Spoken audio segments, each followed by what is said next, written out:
expanding Ben Taub Hospital into Herman Park. We'll discuss this and more of today's top stories. I'm Celeste Díaz Schurman. And I'm guest host Doug Miller. It's flu season. We'll also talk with Dr. Michael Chang from UTHealth Houston about the rise in flu and COVID cases. Plus, Anthony Brandt, a professor of composition and music theory at Rice University's Shepherd School of Music, will tell us all about the music school's new Music, Mind, and Body Lab. And as always, we want to hear from you. Give us a call or a text at 713-440-8870 or email us at talk@hellohouston.org. You can also watch us live on YouTube by going to houstonpublicmedia.org. Hello Houston is made possible in part by founding sponsors John Bradshaw and Kathy Sanders, and by gifts from listeners like you. Live from NPR News, I'm Lakshmi Singh. Minnesota educators are demanding federal immigration agents stay away from their schools as tension across the state heightened in the wake of a Minneapolis woman's death at the hands of an ICE agent 2 days ago. At a press conference, the president of Education Minnesota, Monica Byron, said agents have been seen circling school property waiting for families to pick up their children. We have seen our students assaulted and our colleagues wrongfully detained. Every moment ICE remains near our schools endangers children, educators, and families. Meanwhile, state and local officials in Minneapolis are demanding their federal counterparts work with them to investigate this week's fatal shooting. The Department of Homeland Security maintains the woman was a rioter who put an agent's life in danger. Critics dispute the DHS's account. Immigration authorities are also involved in a shooting in Portland, Oregon that wounded 2 people.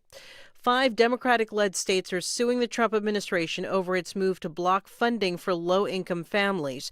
NPR's Jennifer Ludden reports the administration has accused the states of allowing fraud. The administration has offered no evidence of ongoing fraud in these states, but it's demanded more data going back years on people who get cash aid and other social services, says Nick Gwynn of the Center on Budget and Policy Priorities. They've asked for huge amounts of information, confidential information that relates to where families live, etc., that would be really difficult for states to come up with. The states, California, Colorado, New York, Illinois, and Minnesota, say freezing this money is unlawful. Policy experts say fraud happens in every state, blue and red, and blaming only Democrats politicizes the issue. Jennifer Ludden, NPR News, Washington. The U.S. Coast Guard has boarded and seized another tanker that was carrying oil from Venezuela.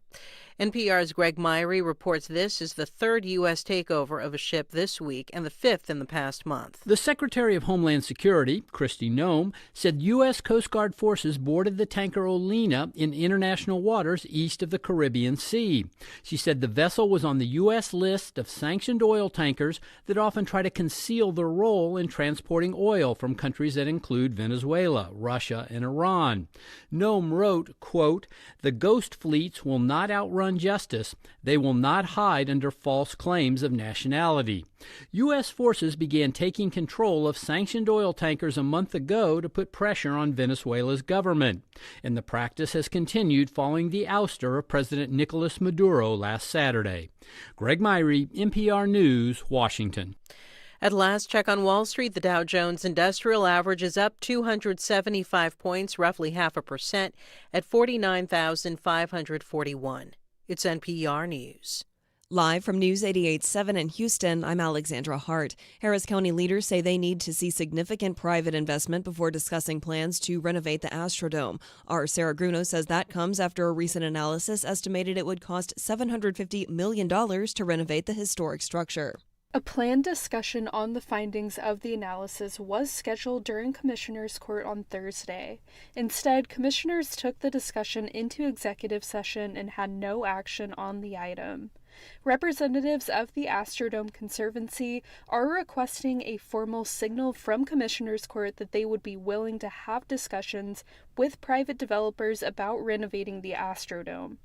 Beth Wiedauer Jackson is the executive director of the Astrodome Conservancy. In order to bring those private dollars to the county for the conversation, we're looking for the signal from the court that the county is open to having those conversations. Another option to demolish the Astrodome entirely is estimated to cost about $54 million, according to the analysis.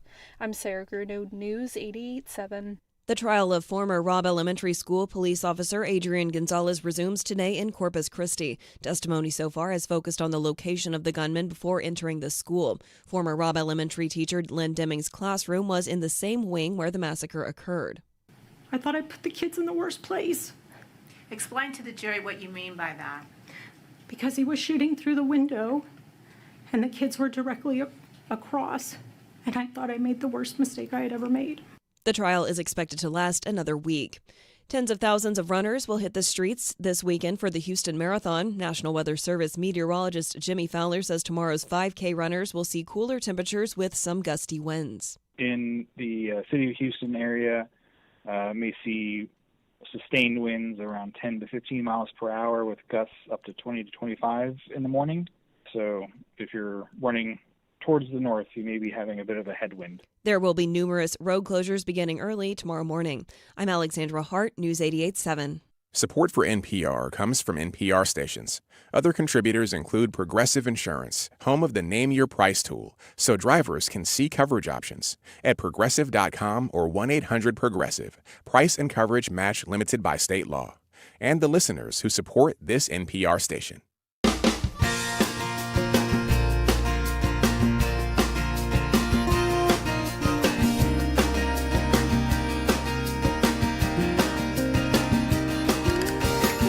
Live from the University of Houston, it's Hello Houston, an open forum on today's biggest stories affecting Houston and beyond. Call now, 713-440-8870, or let us know your thoughts on today's topics by emailing us at talk@hellohouston.org. Now here's your host for Hello Houston, Ernie Manous, Celeste Díaz Schurman, and Frank Billingsley. Good morning, Houston, and thanks for joining us. If you're listening while you are driving on 88.7 or joining us on YouTube, thanks for being along today's program. We have a full show ahead, including the stories making headlines today and what they mean for you. We'll also get some insight from Dr. Michael Chang on the rise in flu cases and what does that mean for us right here in our Houston area and how we can stay healthy.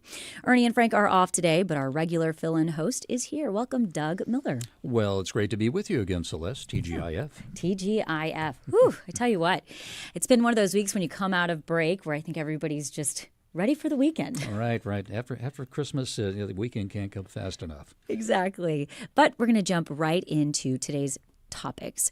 A controversial plan to expand Ben Taub Hospital onto an undeveloped piece of parkland has a lot of people urging the Herman Park Conservancy to block the expansion. Hundreds of Houstonians met with county leaders and city council reps in a meeting at the Garden Pavilion in Herman Park. The proposal would use eminent domain to transfer about 9 acres of undeveloped land adjacent to Ben Taub Hospital from the city to Harris Health, which would then use the land to expand the county hospital. County officials say that within the next 4 years, Ben Taub's emergency room will have to handle about 18,000 more patients, and the hospital will need to admit an additional 3,200 people. About 20 opponents took to the podium to speak out against the project. It was an informal meeting, one of many on this controversial plan, but it was the first hosted by both the county and Herman Park Conservancy. What do you think? If you have a question, thought, or opinion on this, give us a call, 713-440-8870. And Doug, I would say a few months ago, we had Dr. Porsa of Ben Taub on Hello Houston discussing essentially the plan and how this expansion is really needed. So if you're interested in hearing that interview, you can head to YouTube. And, I think a lot of people don't understand where this piece of land. I think a lot of people are taking land from Herman Park and get the sense that it's part of the golf course or the zoo that's going away if this plan goes through. It's actually on the opposite side of Cambridge Street, which is a very busy street, and it's undeveloped land that is just east of Ben Taub. So it's basically a lot of land that I don't think most people think of as being a part of Herman Park. Right. And initially, when this plan was announced, I saw the little notice in the newspaper that they were going to be doing this. There wasn't a whole lot of attention paid to it, but at some point it did catch some attention, the public's attention. And you can see both sides of this. On one hand, the proponents of the plan say that Ben Taub needs more room to expand, most specifically for emergency room. That emergency room is so important to this city. I know people who've waited for 3.5, 4 hours after traffic accidents because that emergency room is so crowded. But on the other hand, people who support the parks and so on, they believe that once you get rid of parkland, once you lose parkland, you can't reclaim it. Yes, and that's one thing I think Houstonians are very proud of, is that even though we are a very big and a very industrial city, we do have a lot of green space. And so it's an interesting conversation that we'll continue to monitor. Interesting op-ed in this morning's paper. Energy executives are scheduled to meet with President Trump today to talk about developing Venezuela's vast reserves of oil. Now, this would be a huge investment. The president posted on social media at around 3 o'clock this morning, quote, "At least $100 billion will be invested by big oil." But a leading expert on energy economics has a warning for those executives. Don't. It's a trap. Ed Hers is an energy fellow with the economics department at the University of Houston. I believe we have Ed Hers. Do we have Ed Hers on the line? No Hers yet, but, Ed Hers joined us just a few days ago, and we were originally discussing this, and, we're seeing very rapid developments.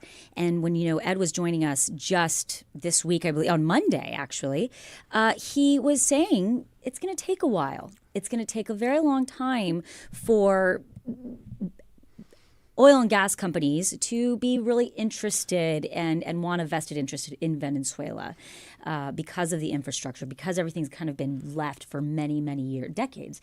And it's going to be interesting to see already, we're seeing the president tweet it out, what plans that they're moving forward with Venezuela. I remember after the first Persian Gulf War, there were people who were saying, well, let's go take the oil. I think people have the sense that you're just sticking a garden hose in the ground and sucking the oil out and carrying it away. It's a lot more involved with that. It's very, very a complex operation to, first of all, to pull this oil out of the ground, then to refine it. And Venezuelan oil is pretty dirty. That's exactly what it was explaining to us. And I don't think we understand fully how that all works. Yeah. It's going to be a much more complicated situation than I think a lot of Americans understand. And there's also a lot of logistics and sustainability, and there's a lot that goes into these type of contracts, especially from an oil and gas position. I would imagine that they have to also be held the same standards and responsibility that they have if they are, an American company going into another country. Yeah. And interesting from a political aspect on this, Trump campaigned on the idea of drill, baby, drill. Yeah. And it's not quite that simple. Right. Ed Hers is on the line with us right now. Ed, it's really good to visit with you today. Read your op-ed in this morning's Houston Chronicle with great interest. I wonder, though, whether those energy executives who are meeting with President Trump did. You say this is, the math on this simply doesn't work. Tell us why. Oh, I believe. And spend billions of dollars. And on Ed, oil. You were muted right at the top. Can you start again? I'm sorry. No, that's You're fine. good to go now. I just want to make sure, this is something really interesting. It's Friday. We'll put up these glitches. So again, you say that the math doesn't work. Why? Yeah. Well, Rystad and Wood Mackenzie here in town both estimate that the break even to get the oil out of Venezuela is about $80 a barrel. Now that has yet to be proven out. And But we haven't had $80 a barrel oil since last January, before Trump took office. Right now, the price of oil is less than $60 a barrel. So why would you want to go spend billions to get $80 oil when you're only going to get less than 60? Because the Venezuelan crude is a heavy crude. It sells at a discount to West Texas Intermediate or to Brent. This doesn't look very good. I mean, the companies have to be cognizant of the economics. The oil patch is the worst performing sector over the last 15 years in the S&P 500. Wall Street is not loose with money with the oil patch anymore. So billions, uncertain payout. First of all, we need to have the safety of the employees assured. Then that can't be done just with aircraft carriers. Safety of equipment. There's so many uncertainties. So my expectation is that the CEOs of the oil companies will certainly give the president a round of applause and state that they will start studying this. I mean, if they really can go back to Venezuela, if they really can go in with capital and then find a way to get it out as a profit in some years' time, they'll undertake this. But I believe it was Darren Wood, the CEO of ExxonMobil, who said, well, we've been into Venezuela twice and been expropriated twice. We're not so certain about wanting to go do this again. Right. You're listening to Hello Houston. If you have thoughts on the U.S. developing Venezuela's oil fields, you can call or text 713-440-8870. Ed Hurst, you also say this is a bad deal for American taxpayers. Why? Well, you got to ask, why would you invest in bringing $80 oil to the market when it's going to break everybody in the U.S.? Well, and that's an exaggeration, but we're producing a little over 13 million barrels a day, 4.5 million barrels a day out of the Permian Basin. So that's West Texas and New Mexico. It's light oil. It doesn't directly compete against the heavy oil from Venezuela. And in fact, we have so much of the light oil from the shale plays that we export about 4 million barrels a day of it. But still, we're using taxpayer dollars to essentially build a new competitor. The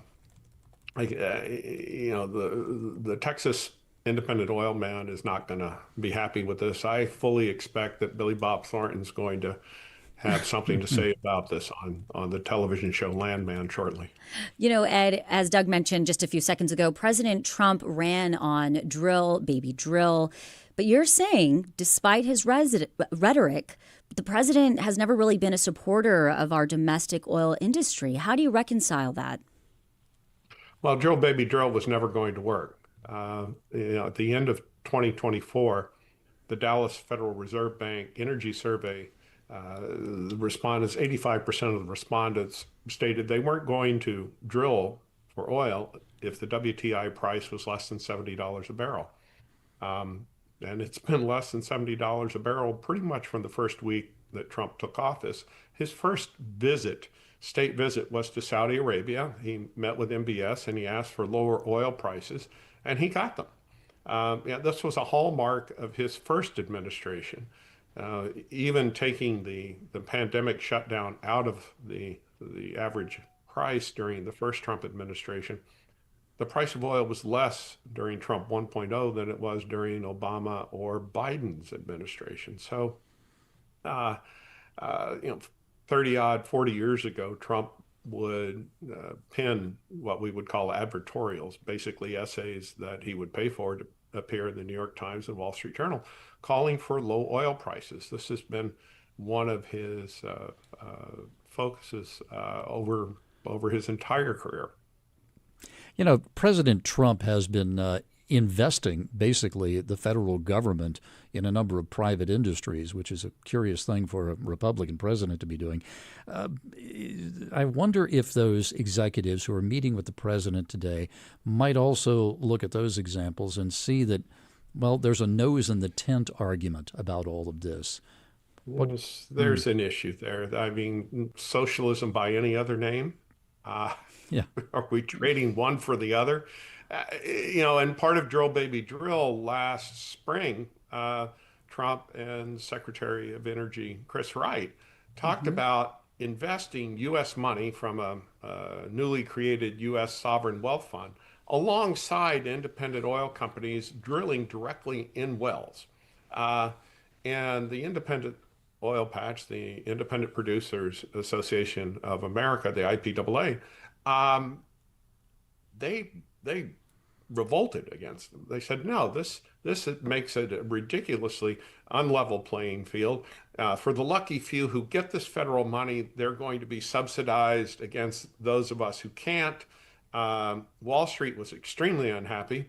As we know from the president's and the administration's approach with colleges and universities last year, they believe that if anyone receives federal money, then the federal government has a say in what's going on.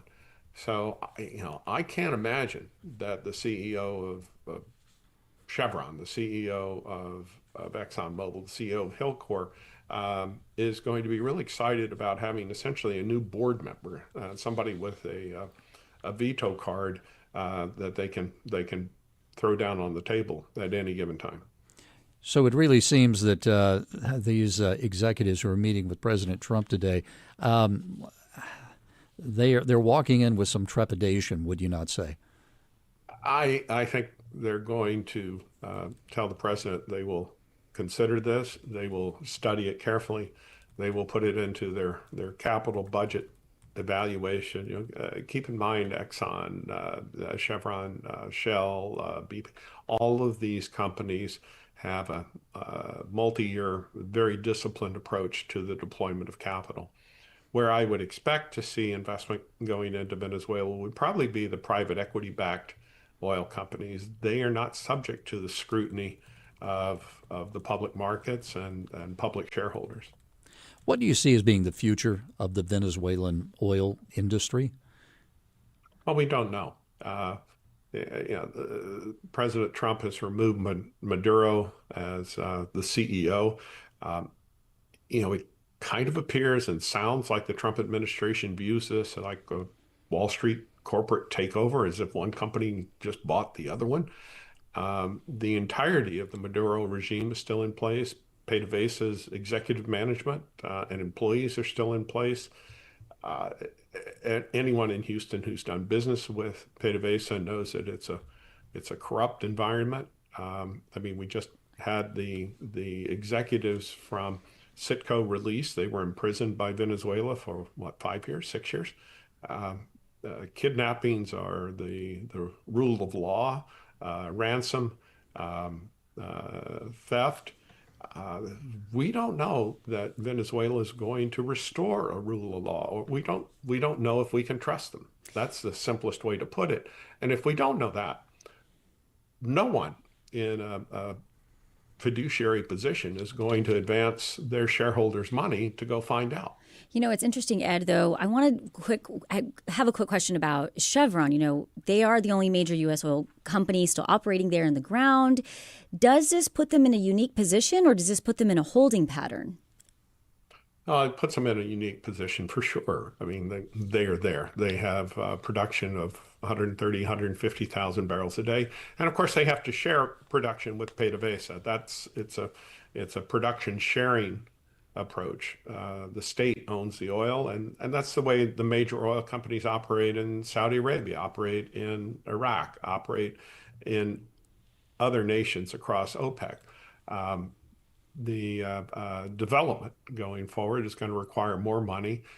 PDVSA is essentially broke. I don't know how this is going to be financed. So if a project takes $100 and PDVSA's share is $50, it may be that Chevron has to front the entire 100 to go forward. And so that of course will dilute Chevron. Ed, can you explain what is PDVSA? The state oil company of Venezuela. Oh, okay. I see. All right. Yeah. Saudi Aramco is the state oil company of Saudi Arabia. Right. Pemex is the state oil company of Mexico. Gotcha. All right. Ed Hurst is an energy fellow in the economics department at the University of Houston. Ed, it's always great to have you on. Thanks for joining us today. Thank you, Celeste. A pleasure, Ed. Coming up on Hello Houston, we're going to talk with Dr. Michael Chang about the rise in flu cases and how we need to stay healthy. This is News 88.7. Stay with us. Houston Public. Hi, I'm Lenny Ambrose from St. Arnold Brewing Company, proud supporters of Houston Public Media. Right now, with your $60 donation, you can choose tickets to News and Brews. This member-exclusive event takes place February 17th. Enjoy a pint, connect with fellow NPR fans, and meet the Houston Public Media Newsroom in person. Select News and Brews tickets when you donate at houstonpublicmedia.org/donate. Be more social, live in the moment. We'll talk about happiness and how we can experience more of it in our daily lives.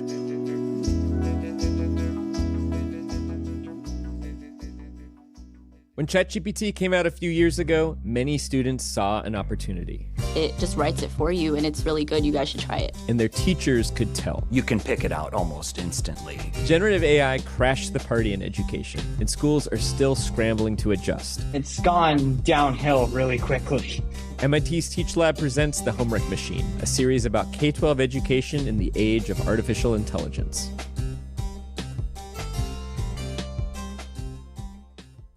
Support for Houston Public Media comes from Baylor College of Medicine. With 125 years of innovation behind it, Baylor has driven progress in health and medicine through research, education, and care that push the frontiers of modern science.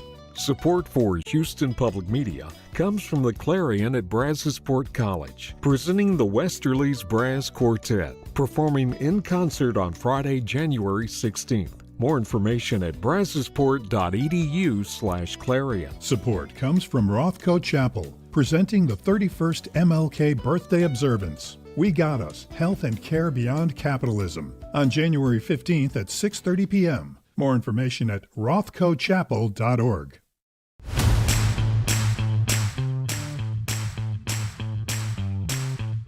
And now back to Hello Houston. To comment on any of today's topics, call or text 713-440-8870 or email us at talk@hellohouston.org. Now here's Ernie Manous and Celeste Díaz Schurman. At the top of Hello Houston earlier this hour, we were discussing a controversial plan to expand Ben Taub Hospital onto an undeveloped piece of parkland that has a lot of people urging the Herman Park Conservancy to block the expansion. But that's not always the case for everybody. And joining us, we got a call that we're going to take real quick before we get into flu season, is Mark from the Medical Center. Mark, you had a comment about our first topic. Welcome to Hello Houston. Nice. Thank you so much for having me. My name is Mark Robinson. I'm actually a physician at Ben Taub Hospital, calling from Ben Taub Hospital right now. I'm a huge fan of Houston Parks. I love the Houston Parks. It's one of my favorite things about the city, but I think a healthy and thriving community is the most important thing that we can have. And right now we are just completely full to the brim at Ben Taub every single day.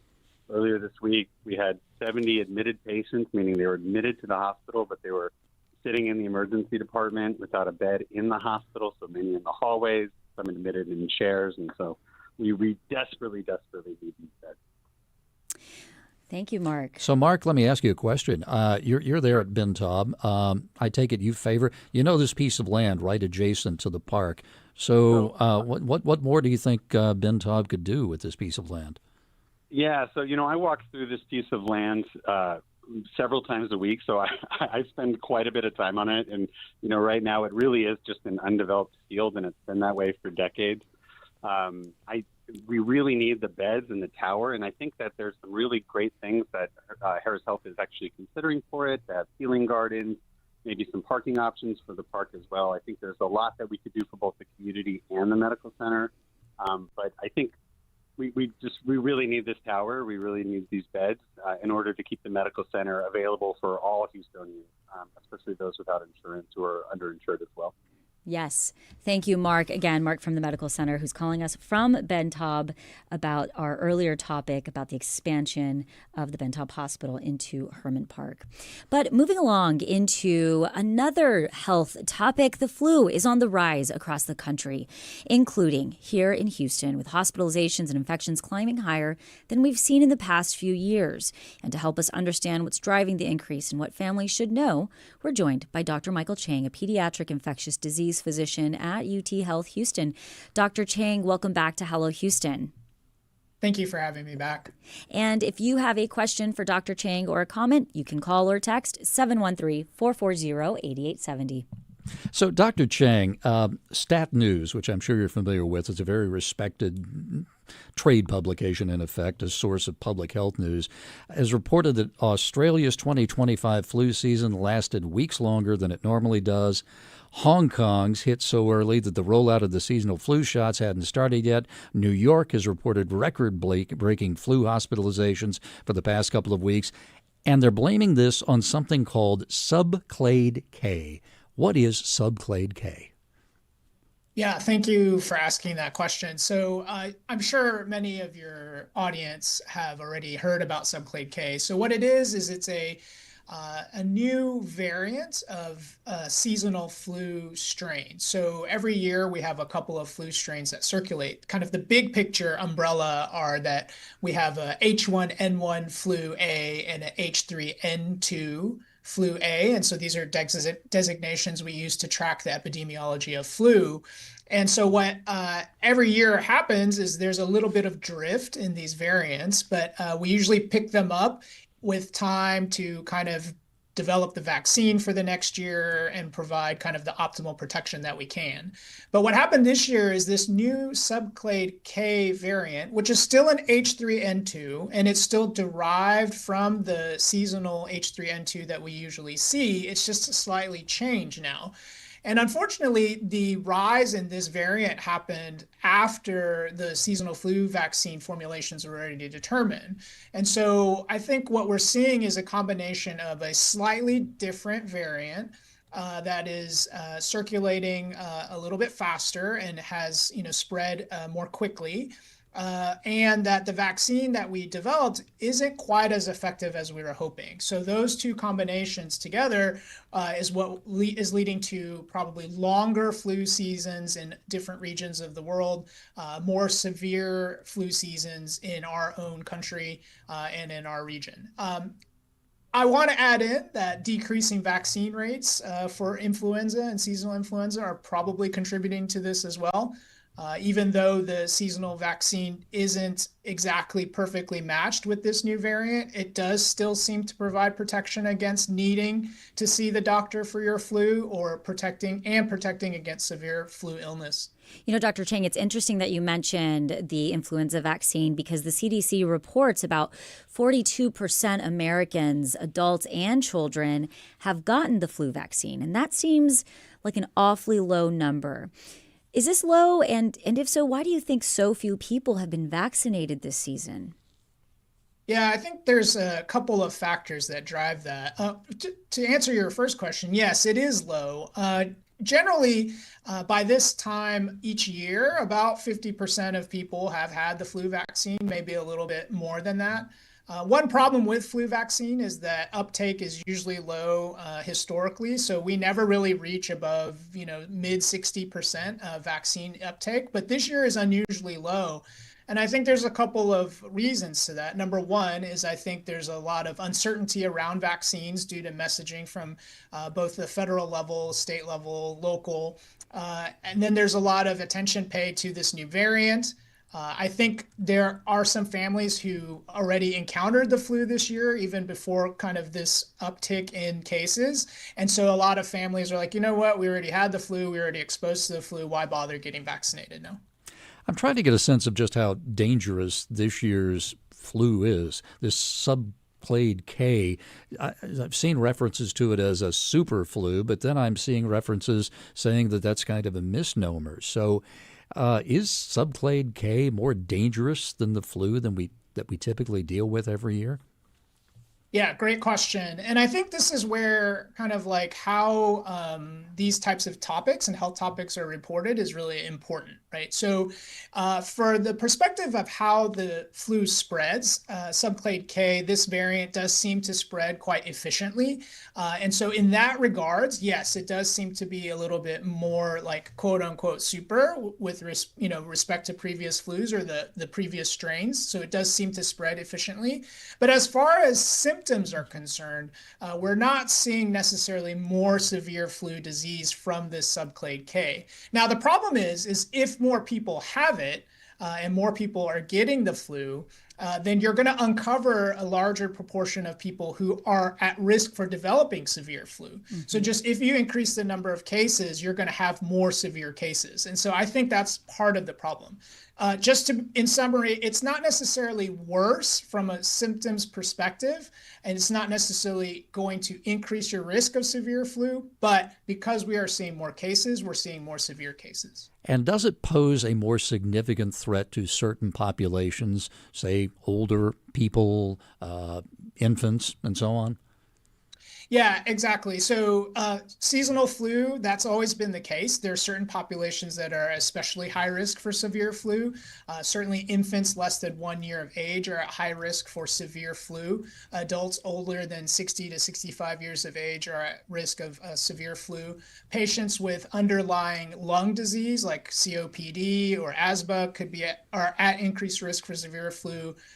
Patients with underlying cardiac disease, as well as patients with suppressed immune systems. They're all at risk for increased risk for severe flu. You know, Dr. Chang, the U.S. Health and Human Services Administration introduced recently the significant changes to the U.S. child vaccine schedule. One of the other respiratory issues that we see a lot in is RSV, and they have now moved the RSV immunizations from routine to high risk / shared decision. Can you walk us through what that means and also about the RSV vaccine? Absolutely. Thank you so much for asking that question. RSV is really close to my heart, and so I'm glad to be able to talk about it. So first of all, I think it's important to recognize that on a federal level, the vaccine schedule has always been a recommendation, so it's never been a mandate. Any vaccine requirements for school entry are established on the state level. And so what's changed is the recommendations for what children should routinely receive. We'll address RSV vaccine specifically. So RSV is a very common respiratory virus. We know we'll have seasonal epidemics of it every year. And it's responsible for tens of thousands of hospitalizations, and probably anywhere from 1 to 3 out of 100 patients that get RSV, babies generally, are going to require hospitalization and medical attention. And then of those, 1 in 5 might require intensive care. So it's a significant burden, especially on infants less than 1 year of age. And the problem with identifying high-risk infants is that the majority of infants that get hospitalized for RSV are term infants that have no underlying health conditions. We do know that babies that have congenital heart disease and congenital lung disease are at a higher risk of requiring hospitalization. But when you look at the burden of RSV, most babies that are being hospitalized are actually term babies with no quote unquote high risk conditions. So for the perspective of RSV, it's almost impossible to determine who's high risk. One other important thing about the RSV vaccine is that it is a monoclonal antibody. It doesn't actually work like other vaccinations. And so it provides kind of that boost to protection right away. You're not necessarily needing your immune system to respond. So it works a little bit different. So it's not the same function and mechanism of action as other vaccines. And then the last thing I would say about shared decision making is that with respect to at least my practice and my systems practice, decision to vaccinate has always been a shared decision making process. Like the parents have always had the right to choose whether they wanted to optimize protection for their kids or not. And so, it's never been at the time of delivery or for newborns or even in our well child visits. We always have the discussion about the risks and benefits of vaccination. And so that vaccine decision-making process has always been a shared decision-making process. Dr. Chang, you mentioned RSV is close to your heart. Can you tell us why? Yeah, so it's funny you asked. So it was when I was a resident, a pediatric resident, like 20 years ago. I was in the emergency room for the second year of my residency for like 3 months, and my 3-month rotation happened to be all in the winter. And I saw so many families that were impacted by RSV, infants, right? So like parents bringing in their newborn infants, their babies under 1 year, they're spending all night in the ER, getting admitted, and then some of these babies are being admitted to the ICU. And the problem with RSV is we don't have like an antiviral treatment that significantly reduces like the severity of the disease. All we can do is support these families and babies through it. And so I really was like, this has to go away. Like RSV, we need a solution to this RSV problem. And fortunately, thanks to brilliant scientists and research that's been done since then, we have this RSV vaccine now, which can prevent those situations. And so I have been so excited since the licensure of this monoclonal antibody, and we've already seen real world impacts and reduction in ED visits and hospitalizations. That's good news. Dr. Chang, the Red Cross is warning that the nation is facing the possibility of a risk of a blood shortage during this flu season.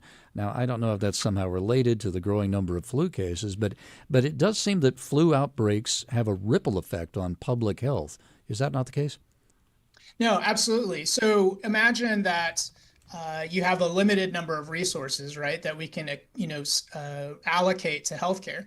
And so if you are using more resources because you have more patients coming to the emergency department, or you have more patients requiring intensive care and hospitalization, your resources will be strained. And so if there were a way to reduce the amount of resources being allocated to flu with a relatively simple and known to be safe intervention like vaccination, then you have more time and resources to spend on other patients. And so we always strategize and prioritize the patients that have the most need, of course. But if you have staffing issues, supply issues, if patients get admitted to the ICU and need blood, you're always trying to prioritize. And anything that can help maximize your resources through prevention, like with our flu vaccine, that's always going to help the healthcare system. Dr. Michael Chang with UTHealth Houston, one last word. What advice would you give to people if someone stopped you in the supermarket and said, "What should I do about the flu?" What would you tell them? Get vaccinated. For sure, it's not too late. Pretty simple. Thank you. Dr. Michael Chang is a pediatric infectious disease physician at UTHealth Houston. Dr. Chang, it's always great to have you here on Hello Houston. Thank you for joining us today. Thank you.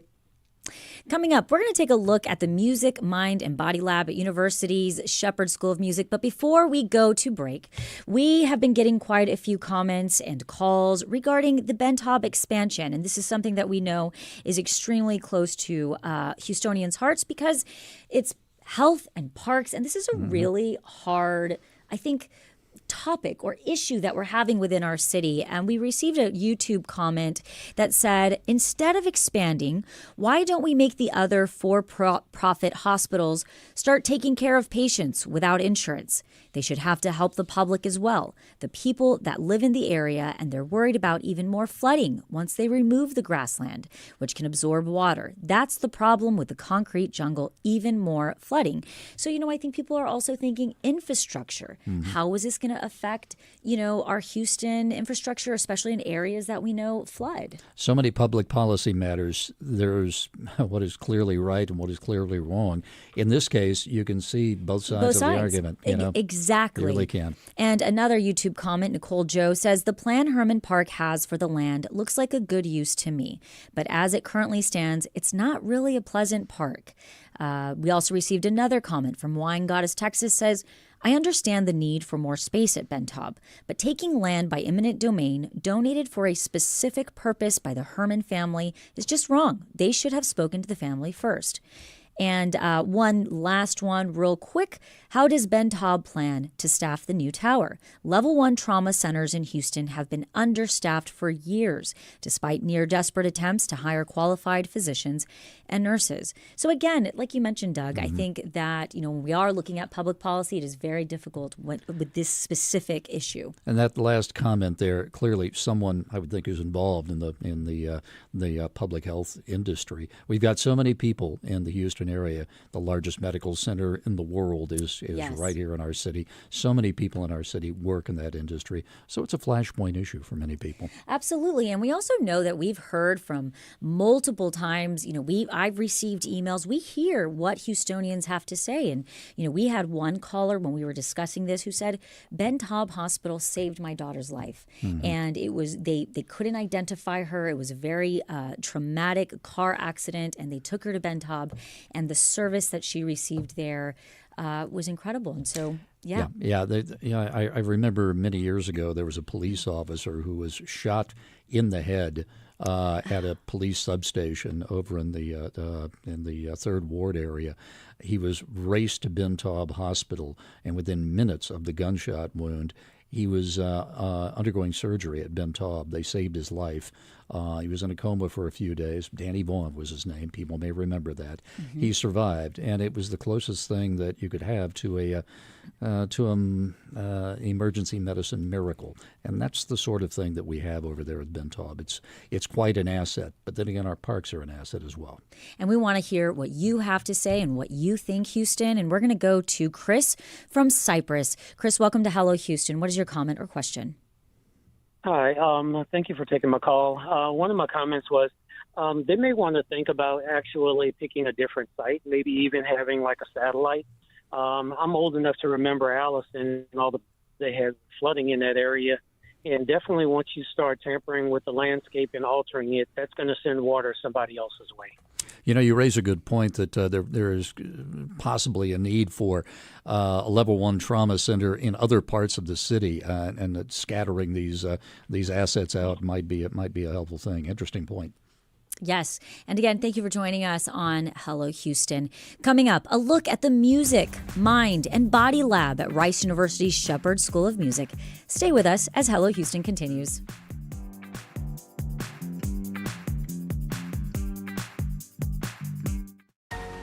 We know you value Houston Public Media. That's why you're watching right now.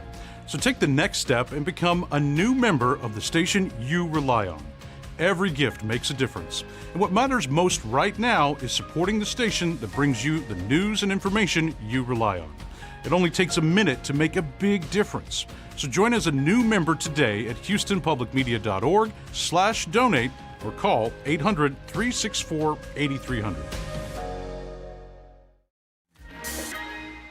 Hello, I'm Nikki Beattie. Join me for this week's Arts Hour from the BBC. With Oscar-winning Chinese director Chloe Zhao on her critically acclaimed film Hamnet, Hollywood star Timothée Chalamet talks Marty Supreme, Danish-Norwegian filmmaker Joachim Trier, and I talk to the Mexican actor Diego Calva. That's all in the Arts Hour from the BBC.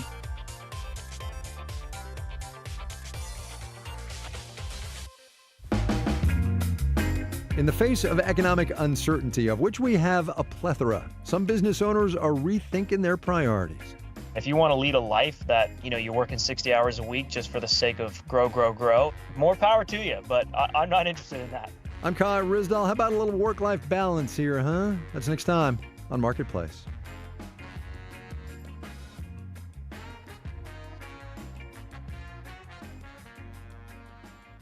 Tonight on Houston Public Media TV 8, after a new episode of Party Politics at 8, encores of Ken Burns' 6-part series, The American Revolution, begin at 8:30 with Episode 1.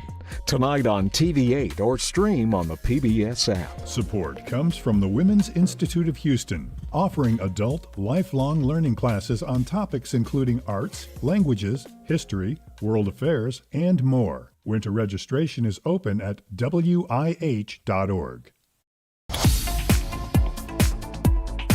And now back to Hello Houston. To comment on today's topics, call or text 713-440-8870 or email us at talk@hellohouston.org. And now, Celeste Díaz Schurman and guest host Doug Miller. A fascinating new program has launched on the campus of Rice University's Shepherd School of Music. It's part art, it's part medicine, and part neuroscience. They're calling it the Music, Mind, and Body Lab, and it's bringing together artists and scientists to explore how music and creativity shape our brains and how it affects our quality of life. To tell us more about the Music, Mind, and Body Lab, we're joined by Anthony Brandt, a professor of composition and music theory at Rice University, who is also leading the lab. Anthony, welcome to Hello Houston. Thanks for coming out of the lab for us. Thank you for having me on the program. Yeah, and if you have a comment or question, you can call 713-440-8870. So, Professor Brandt, a few weeks ago on the campus of Rice University, you were involved in a fascinating performance before a live audience by a young pianist named Chelsea D'Souza, who improvised around jazz and classical music themes. Now, she's a fine pianist, but what was really remarkable wasn't so much what the audience heard, but what the audience saw. Tell us about what happened that night. So thanks for that wonderful question. So this was an experiment that we did with the University of Houston Brain Center, where Chelsea wore a wireless mobile brain body imaging equipment, which is measuring the electrical activity in her brain. And it was a real world way of studying creativity. What we did was we asked Chelsea as a control to prepare several theme and variations, one by Mozart, one by a contemporary composer. And she performed that to give you an idea of when a pianist has completely worked something out and rehearsed something, what's happening in their brain. And then I sent her on an iPad, sight unseen, themes she had never seen before. And she had the instruction to improvise variations on them, one very close to the theme, one farther away, and one as distant as possible that she could think of in the moment. And the scientists from the University of Houston Brain Center studied her brain patterns as she was both doing the prepared music and doing the improvising. So she's wearing a cap that looks like something like they wore when they make the Avatar movies with the sensors on it and all that kind of thing. Yes. And then on a screen above the stage, what are we looking at there? So multimedia artist Badi Kaligian, who was a composition DMA student at Rice and now has graduated and is teaching at Bowdoin College, is one of the pioneers at taking live data from the EEG and turning it into artistically rendered visualizations so that the audience could actually see what was happening in Chelsea's brain as she was performing. And could you see a difference? I beg your pardon, Celeste, but I'm very curious about this. Could you see a difference between the patterns in her brain when she was improvising and when she was simply playing a composition that's already written? So I'm watching just like everybody else, and I have to say the part of the program that I found stunning was, so you can imagine I'm airdropping these themes to Chelsea, and she would sight read it once, get an idea of what is the theme. She'd play it again to really get it in her fingers a little bit, and then she'd stop and think about what her first variation was going to be. And so she'd sit there for maybe 20 or 30 seconds, and you're watching the brain visualization. And then all of a sudden there'd be like this poof, and she'd start to play. And you could see on the screen the moment when she came up with what idea she was going to do. That's fascinating. But I also am curious, why do you think it's important that we actually see the differences whenever somebody is playing something that they've rehearsed versus something that they're improvising? So, I would say 30 years ago, if you asked a neuroscientist or a psychologist what they were studying and they said creativity, people would turn away and figure that person will never get promoted, nobody cares, they're an outlier. And now, especially with Gen AI, understanding all of the fully human dimensions of creativity has become a major priority. And I think as we watch the artificial intelligence world and all of its claims about what it can do, but we compare that to the fully dimensional creativity of a human being, I think it's incredibly important that we really dig down deep into the scientific understanding of what's going on in our brains. I say sometimes that to run one of those servers takes a nuclear power reactor, water that sometimes empties a city, and we do creative work on a couple of meals a day and a roof over our head. It is truly astonishing what a human brain is capable of, and we are at the foothills of understanding what's happening. And I really think the arts have an incredibly important role in playing in enabling us to better understand it. Now, this wasn't the only time that you had a performance like this. You've had dancers put on these caps and everything. Tell us about a couple of other performances in this manner. So I think one of the parts of the lab that I'm most excited about is the projects in which we design an artistic performance that's also hybrid scientific experiment. And so, as an example, we did a project with Noble Motion Dance and the University of Houston Brain Center called Meeting of Minds. We knew that the lab was very interested in neural synchrony, which is how brains align when they're cooperating. You know, there's that expression, you and I are on the same wavelength, and scientists are finding that actually may be physically true.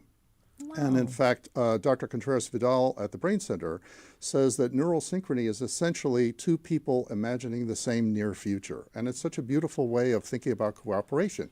We're seeing the same thing happening next. And so we knew that they wanted to study that. And so we designed a dance that would progress from conflict to collaboration over the course of about 35 minutes, giving the neuroengineers different stages in the building of a relationship to study.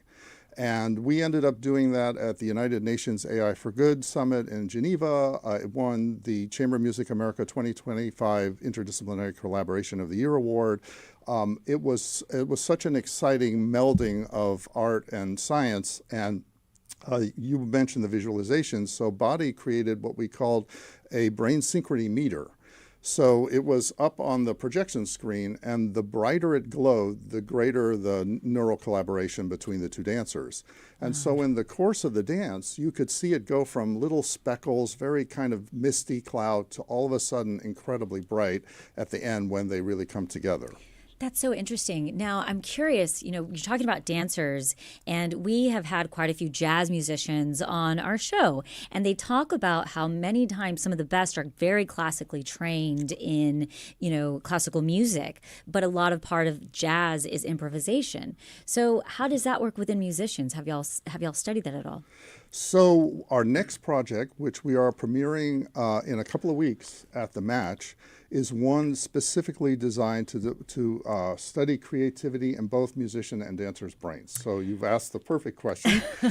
So here, again, we've designed an art piece that is meant to serve as a scientific experiment. Scientists like to have a control situation. So like in the experiment with Chelsea, we've created a control. Half the piece is completely notated music and completely fixed choreography. But the other half of the piece is all improvised. We learned in Meeting of Minds that it was very important for the scientists to be able to match each performance one next to the other so that they compare things and know exactly the same thing is happening at the same time. So I've created a pre-recorded track that keeps the timing of every performance exactly the same and in alignment, but it alternates back and forth between improvisation and scripted performance. And we're doing 9 performances, 6 for public school 5th graders as part of the Hobby Center Discovery Series. Beautiful. And then 3 public performances. And it will end up being one of the largest longitudinal studies of creativity ever done, especially that it's in the real world with audiences there. Wow. Very quickly, music nerds and science nerds usually don't hang out together. How did you come together? This is so interesting. Was there any kind of clash? Well, I think that is something that I think about all the time. Everything that we care about in life is baked into art. Yeah. Love, mortality, our longings, our dreams and desires. And so there's so much for science to understand about human experience that's actually built into art. And plus, art is made by humans for other humans. So it tells us a lot about what holds our attention and what means things to us and, what we care about and what we notice and what we remember. And at the same time, I think science brings an incredible validation to the arts about how centered it is in human experience and the full dimensions, again, as I mentioned, of everything that it takes to go out of the ordinary and break routine and envision things that have never happened before, which is a very special feature of our species. So I actually think that they're much closer than one would initially appears. The other thing that I would say is that I think the one most important thing to be a scientist is to not be afraid to be wrong. Yes, and it's also interesting that you say music is made for or art is made for humans by humans. So is science. Yes, exactly. And Anthony Brandt is a professor of composition and music theory at Rice University's Shepard School of Music. Anthony, thank you for joining us today on Hello Houston. Thank you so much. Honored to be here. Coming up, we're going to continue discussing today's top stories. We'll also speak with Houston entrepreneur Jerome Love about a new docuseries he's hosting. Stay with us for the second hour of Hello Houston. Stay tuned. There's more Hello Houston on the way with Ernie Manous, Celeste Díaz Schurman, and Frank Billingsley. For the latest in local news, subscribe to the Hello Houston daily newsletter at houstonpublicmedia.org.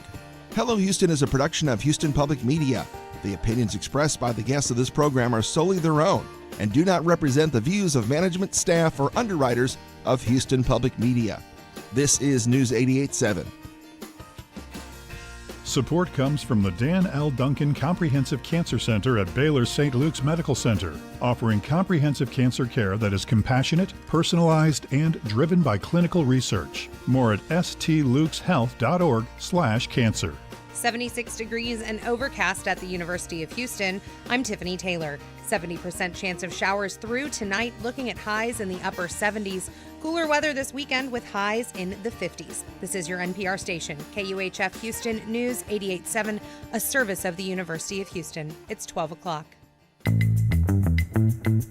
Just ahead on this hour of Hello Houston, Harris County leaders say the Astrodome's renovation would require significant private investment, leaving its future unclear. We'll discuss this and more as we continue looking into today's top stories. I'm Celeste Díaz Schurman. And I'm guest host Doug Miller. Who wants to be a millionaire? We'll also talk with Houston entrepreneur Jerome Love, who'll tell us about his new docuseries, What is Rich? Plus, this weekend, thousands of Houstonians will run the Houston Chevron Marathon, and we're going to learn about those marathoners with disabilities. Also, we want to hear from you. Give us a call or a text at 713-440-8870 or email us at talk@hellohouston.org. You can also watch us live on YouTube by going to houstonpublicmedia.org. Hello Houston is made possible in part by founding sponsors John Bradshaw and Kathy Sanders, and by gifts from listeners like you. Live from NPR News, I'm Lakshmi Singh. Minnesota authorities are asking the public to send in video or any other evidence they have that could help them with the investigation of a Minneapolis woman's fatal shooting by a federal immigration agent this week.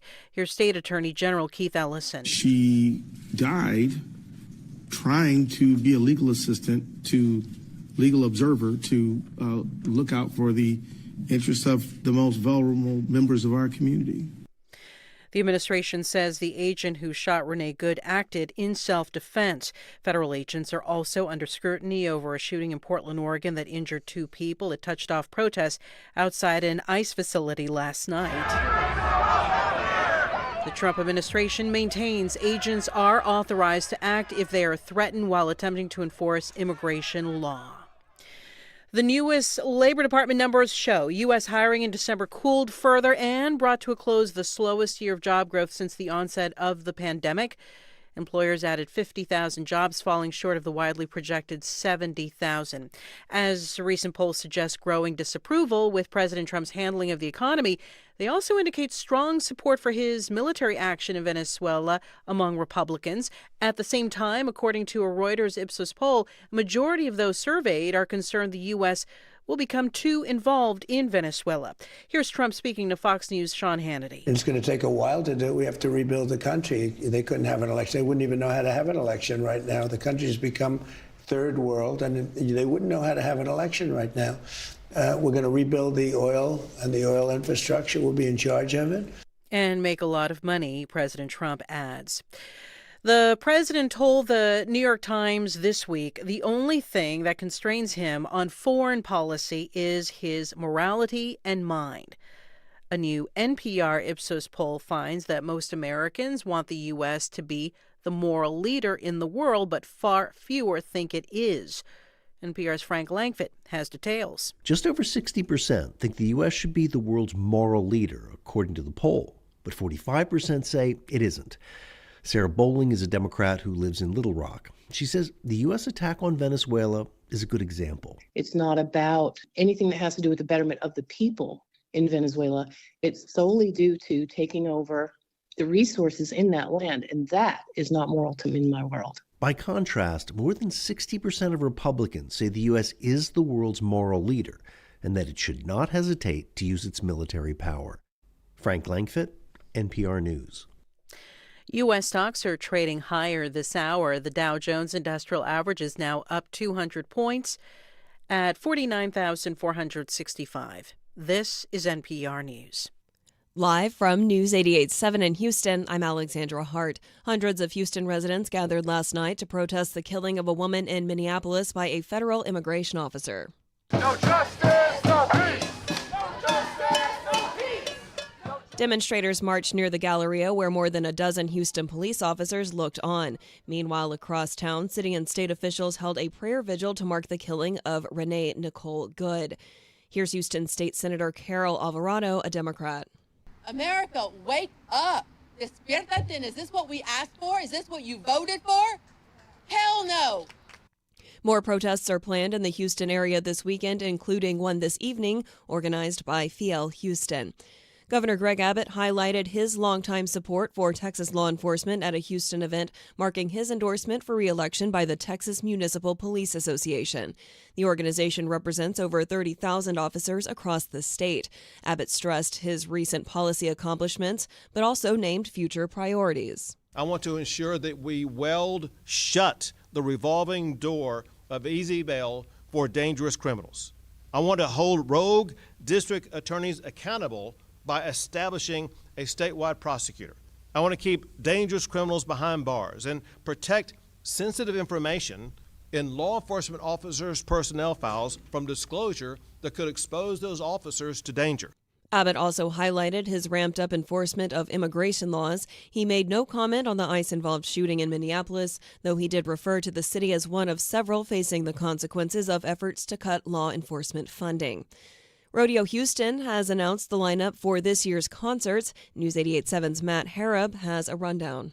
Country singer Riley Green will kick off the lineup. The rest of the lineup features several superstar acts, including Chris Stapleton, Rascal Flatts, Kelly Clarkson, Luke Bryan, Cody Johnson, and more.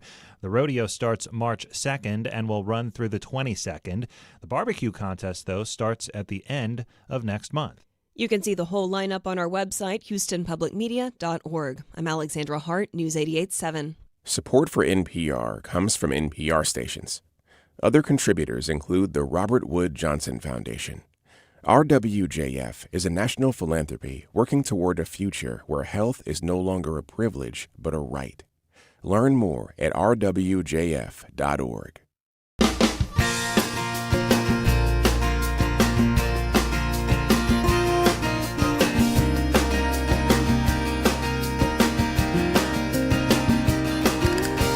Live from Houston Public Media and News 88.7, it's Hello Houston, an open forum on today's biggest stories affecting Houston and beyond.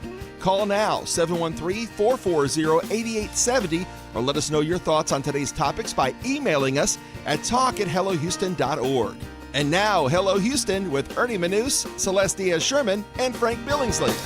Welcome back to the second hour of Hello Houston, and happy Friday. Today is January 9th, 2026. We are 9 days into the year, and it has been busy. But we want to thank you for choosing Hello Houston. Ernie and Frank are off today, but I am still in good company with guest host Doug Miller. Doug, welcome. It's wonderful to be here, especially on a Friday. Yeah, and a great show. We were talking about the Shepherd School of Music and this really cool program. It really is neat, and I would encourage our listeners to Google this program over there and look at this interesting video that was shot of the performance there. An old friend of mine, Brandy Smith, shot the video, and it is so interesting to see the way people's brains work whenever they are creating. It's such an interesting multimedia thing that they're doing, not only with music, but also the arts, but also with science, with neuroscience and medicine. It's a damn interesting thing. Yes, and before we head into the headlines, it is 78 degrees and balmy. I tell you what, it does not feel great outside. It is cloudy, very warm with a couple of showers and a thunderstorm. Storms can bring flooding, downpours, and localized damaging wind gusts. So be careful out there, Houston, if you're going to be out and about today. As you can see, it is foggy and balmy. And also, coming up on Hello Houston, Houston entrepreneur Jerome Love will talk about the new docuseries that he is hosting. What is Rich? But we're going to jump into our headlines. Despite spending more than $1 million on a study, the Astrodome's fate remains unknown. The Harris County Administrator's Office said the study to determine the cost of renovating or demolishing the Astrodome says that the study found that it would be about $50 million to demolish and $750 million to renovate. One group looking into renovate the Astrodome is the Astrodome Conservancy. In 2024, it released renderings of what a renovated Astrodome could look like, featuring hotel, restaurant, and retail space. The plan could cost around $840 million. The group said private investors would pay for some of it. Yesterday was the first meeting since the study came out. During the public speaker portion of the Astrodome, the only one who gave remarks was Judge Lina Hidalgo, who told KTRK. We're kind of half and half on this. I would love to see it revived, but we can't afford it. And what are your thoughts on the fate of the Astrodome? You can give us a call or send us a text, 713-440-8870. We've been discussing a lot of different topics today, among them the controversial plan to expand Ben Taub Hospital onto a 9-acre section of land that technically is Herman Park land, but many people don't really see it that way. Had a lot of conversations about that from many of our listeners. Also, President Trump is meeting today with oil company executives to talk about the prospect of developing Venezuelan oil fields. The last hour we heard from Ed Hers, energy expert here at the University of Houston, talking about that very idea and saying, be careful. In fact, he said, watch out. This is a trap. Interesting stuff. Extremely interesting. And when we were discussing Ben Taub, we received a comment from John Roberts, who says it cost billions of dollars to build a new hospital. Current expansion would only be $400 million since it would be connected to the hospital. The money isn't there for more hospitals. And if you want to watch and listen to the interview that Doug just mentioned with Ed Hers, you can go to YouTube and look for Hello Houston at houstonpublicmedia.org. The National Park Service has updated its policy to discourage visitors from defacing a picture of President Trump on this year's Park Pass. The use of an image of Trump on the 2026 pass rather than the usual picture of some sort of nature scene has sparked a backlash, sticker protests, and a lawsuit from a conservation group. The $80 annual America the Beautiful Pass gives visitors access to more than 2,000 national parks and other federal recreation sites. Since 2004, the passes typically showcase sweeping landscapes or iconic scenes of wildlife that were selected through a public photo contest. In the past, they've shown places like the Arches National Park in Utah, images of bison roaming the plains. Instead of a picture of nature this year, though, this year's design shows side-by-side portraits of Presidents George Washington and Donald J. Trump. The new design has drawn criticism from parkgoers, and it has ignited a wave of do-it-yourself resistance. What do you think about this? What do you think about President Trump putting his picture on the National Park Pass? A lot of people don't like it. Give us a call if you'd like to talk about it at 713-440-8870. I tell you what, I know there are going to be a lot of people that have comments about that, but first we are getting comments about the Astrodome, and we received one comment on YouTube that said, Astrodome, sell it to the highest bidder and be done with it. And yeah, I mean, I think there's a lot of issues at hand where I think people are very divided on it. So who's bidding on it? That's my question. Yeah, right. And we want to hear you. We want to hear your questions or comment. Join us on Hello Houston at 713-440-8870. We've been talking about a multitude of issues, and we know that you guys have thoughts. You know, I've been thinking this week a lot about headlines that if the Houston Chronicle wanted to, could simply revive every 5 years, because it seems like the same stories come up every couple of years. There was one earlier this week saying experts electricity prices will continue to rise. Yeah, I think we can revive that in a couple of years. Another one of those headlines could be new plan for the Astrodome will cost umpteen jillion dollars. I know, and it just seems like that price keeps going up. And the question about what to do with it continues. And, it's hard because it is very much iconic to Houston. And I think one of the big things that Houstonians often feel, or that we're looked at, that we don't have that much of an identity. And one of the parts of our identity is the Astrodome. So, that's a tough one. Our former county judge, Ed Emmett, used to say that he was surprised by the amount of passion there was behind people who want to destroy the Astrodome. He talked about the fact that, the county owns a lot of buildings. Why is there so much passion about destroying this one? And, it's interesting. He said after he left office that he told Lena Hidalgo, his successor, in a private meeting, to just go ahead with the plan that he had introduced, and then she could blame it on him, and her biggest problem would be out of the way at that point. She didn't do that. No. And, we did have a listener who wrote us on YouTube talking about the expansion of Ben Taub into Herman Park. And Lawrence said the family that owned the park never gave to them to build more hospital on the land. And again, a lot of questions around the expansion of Ben Taub Hospital into Herman Park. I think there are a lot of Houstonians that are torn about this public policy issue. 713-440-8870. You're listening to Hello Houston on News 88.7. Let's go to Rawls from the Woodlands. Rawls, what is your comment or question about the Park Pass of the National Park Service updating its policy and discouraging visitors from defacing a picture of President Trump on this? Well, I think it's another example of a narcissistic psychopath trying to mess up some of the good things about the United States, which is the national parks. I've been to many, many national parks over the years, and the national parks are for the people of the United States, the people of the world. It's got nothing to do with Donald Trump. He needs to keep his face off of the pass. Thank you for joining us on Hello Houston. And Tell us what you really think. Right. Strong, passionate feelings about this, obviously, as we're hearing in the stories we've read there. Yes, and that is one thing that our president does well, is bring up very strong feelings on all sides of the political spectrum. And, we are getting more comments about the Astrodome. We received a text that said, is the asbestos thing still an issue with the Astrodome? Doug, you might know more about that than I do. I wish I knew the answer to that question. Of course, that's one of the issues that came up earlier. How much would it take to mitigate the asbestos problem, the Astrodome? The interesting thing about when you walk into the Astrodome now, it's kind of a mess. Mm-hmm. I remember when I walked into it for the first time, back in the early 2000s, I suppose, and it was, I thought at first, shameful the way it had been allowed to fall into a state of such decomposition. Yeah. The seats were split. Mm-hmm.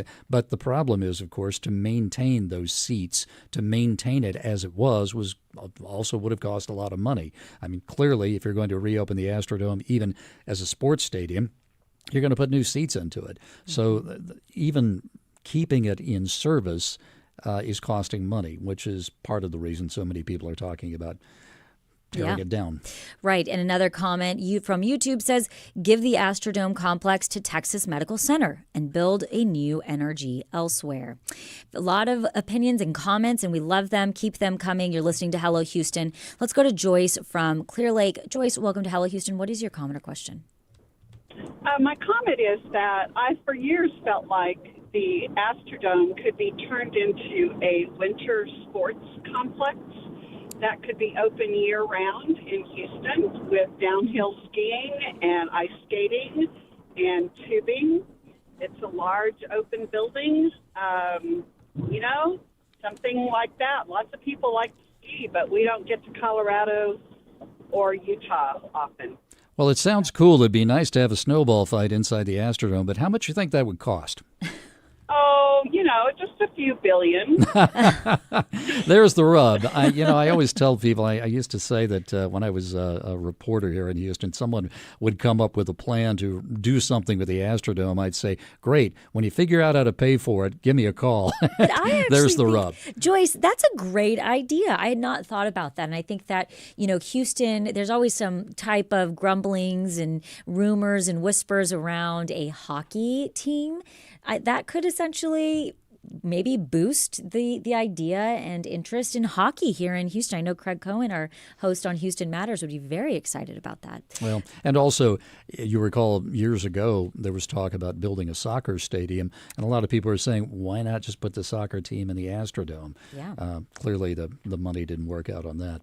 But again, 713-440-8870. Let's go to Michael from Katy, who has a comment regarding the National Park Service updating its policy and its park passes. Michael, welcome to Hello Houston. What is your comment or question? Just a quick comment is that this headline should not be a distraction from the purpose of the parks. And politics aside, that's not what the parks, in my opinion, are there for. And it's kind of a distraction from the core purpose of, nothing against NPR type news, because that is very apolitical to carry stuff, but it should not be distracting from real news, so to speak. Thank you, Michael, for your comment. Again, 713-440-8870. Let's go to Josette from Meyerland. Hello, Josette. And it doesn't look like we have something's Josette. happened in Meyerland. Okay. Yes. But the Astrodome seems to have sparked a chord in our listeners. On YouTube, the city/county is spending $50 million each year just to keep it standing. After 20 years, that's a lot. They could have done something with $400 million by now. And that was Dark One Joy. And we're going to see Braden Arnold says the most Houston thing to do would be to convert the Astrodome into one giant parking garage. I, for one, think it should be repurposed. It is a monumental icon, and it would be great to have a multi-purpose event space of that size. And one last one on the Astrodome. Lawrence says, give Astrodome to artists and use for more sports events, gaming events. Yeah, I think that it is such a big space. It is iconic. I would hate to see it go away.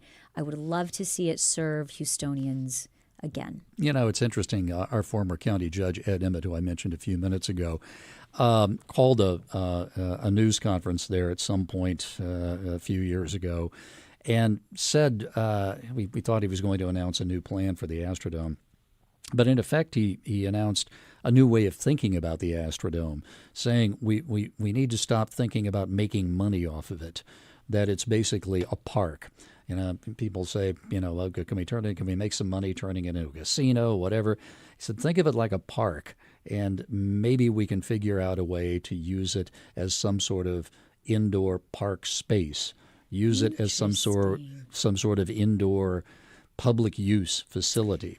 Yeah, I like the idea of public use. I would hope that it would be something where if the city has been maintaining it, it is something that people could go, that if they can afford, that if anybody can go at any level of affordability, they are able to access this iconic piece of Houston. We did get another comment from Nicole Joe on YouTube who says, why don't they want to keep it as part of the NRG-owned buildings? They have the stadium, arena, and center. Why don't they want a refurbished dome? They could host plenty of events there, I'm sure. And we also have a call. Joel from the Museum District is on the line about the Astrodome. Yes, thank you so much. This is not my idea. This is an idea that incorporates a lot of things I've been hearing about: cost, public use, park. There was an architect several years ago that wanted to strip the outside shell of the Astrodome and make it like an Eiffel Dome, okay, like the Eiffel Tower, with a park around it, with an ascending ramp that you could walk up, okay, and with some areas that were enclosed in air conditioning. The maintenance would be much less than trying to do the whole structure. It would be unique. It would be the only kind of shell dome, previous dome in the world. That's And an we'd be interesting right idea. on. Yeah, I recall that idea as well. And like so many other ideas, I wonder what happened to it. Why it went nowhere. There was not a whole lot. There was some discussion about that, but then it just faded into the woodwork of all of the other proposals that have come along for the Astrodome. Good thought. Yes. And we did get one more text that says, Native Houstonian here, 52 years. Of course we should bulldoze the Astrodome. It has been vacant for decades and is a drain on our budget. Clearly, nobody wants to buy it, so demolish it. There you go. We're going to end on that. That's how I feel about my mind sometimes. Vacant for decades. Yeah, just demolish it. Just demolish it. Coming up on Hello Houston, we are going to be speaking with Houston entrepreneur Jerome Love, who's going to talk about his new docuseries that he is hosting. What is Rich? This is News 88.7. Stay with us. Hi. I'm Michael Schaefer. My partner Ellen and I have been proud supporters of public radio and TV for decades. We really would be lost without our daily fix of unbiased national and local news, cultural programming, and great entertainment. But with recent federal defunding, stations like Houston Public Media face real challenges. Now's the time to step up.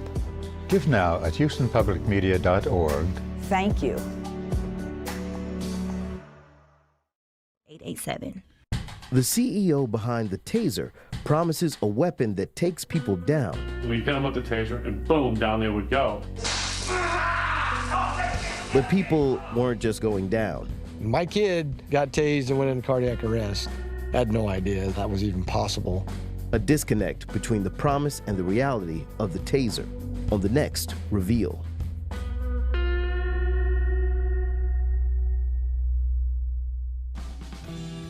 Support for Houston Public Media comes from arbitrator, mediator, and attorney Sylvia Mayer, providing in-person and video conference arbitration and mediation services. More information available at smayerlaw.com. Support comes from Rothko Chapel, presenting the 31st MLK birthday observance. We Got Us, Health and Care Beyond Capitalism, on January 15th at 6:30 p.m. More information at rothkochapel.org. Support comes from Houston Chamber Choir, presenting What Have We Done Today? A choral collaboration with guest conductor Jason Max Ferdinand. Saturday, February 21st at South Main Baptist Church. Tickets at houstonchamberchoir.org/radio. Support comes from the Women's Institute of Houston, offering adult, lifelong learning classes on topics including arts, languages, history, world affairs, and more. Winter registration is open at wih.org. And now back to Hello Houston. To comment on today's topics, call or text 713-440-8870 or email us at talk@hellohouston.org. And now, Celeste Díaz Schurman and guest host Doug Miller. A new docuseries hosted by a local entrepreneur is highlighting conversations about success, purpose, and what it truly means to be rich. What is Rich explores how people across the country, from entrepreneurs to everyday Americans, are redefining wealth beyond just money. The series is hosted by Houston entrepreneur and thought leader Jerome Love, and he joins us now to talk about the project and the message behind it. Jerome, welcome to Hello Houston. Thank you so much for having me, Celeste. It's an honor to be here, and I'm really excited about the What is Rich docuseries. Yeah, and if you have and you want to join the conversation, give us a call. Send us a text, 713-440-8870. So, Jerome Love, let me read something to you. And I'll quote here: having abundant possessions and especially material wealth, having high value or quality, well supplied or endowed. Those are words from the Merriam-Webster dictionary definition of the word rich. And now you're no lexicographer, but I suspect you would think that that definition is inadequate. Well, I do think it's inadequate because, you see, a lot of times people, one of the things that we found in the docuseries, some people would give dollar amounts. Some people would be more philosophical in answering the question. But the one truth that everybody landed on is you're not rich because of what you have. You're rich because of the choices that you can make. So if I give you $10 million, but I don't give you the systems or the frameworks to maintain it, that money's going to be gone. Mm-hmm. So one of the things that I've taught people for years. Like I've hosted one of the largest small business expos in the state of Texas for the last 24 years.